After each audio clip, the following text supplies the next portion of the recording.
કેન્દ્ર શાસિત પ્રદેશ દાદરા નગર હવેલી જિલ્લા પંચાયત સંચાલિત શાળાઓમાં પ્રવેશોત્સવ કાર્યક્રમની ઉજવણી કરવામાં આવી હતી, જે અંતર્ગત 82 સેન્ટરમાં 11,000થી વધુ વિદ્યાર્થીઓને પ્રી પ્રાઇમરી અને પહેલા ધોરણમાં પ્રવેશ આપવામાં આવ્યો હતો। વિદ્યાર્થીઓને કુમકુમ તિલક કરી વિધિવત પ્રવેશ આપવામાં આવ્યો હતો અને શૈક્ષણિક કિટ તેમજ પ્રોત્સાહિક ઇનામ આપવામાં આવ્યા હતા।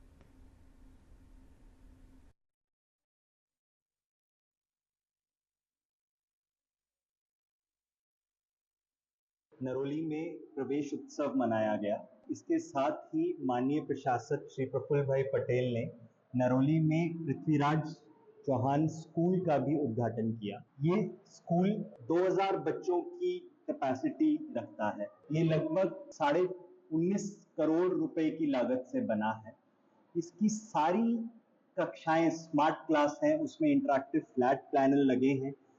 इसमें ये ऐसी पहली स्कूल है जिसमें नई शिक्षा नीति के तहत प्री प्राइमरी क्लासेस में प्री प्राइमरी 1, 2, 3 तीनों हैं।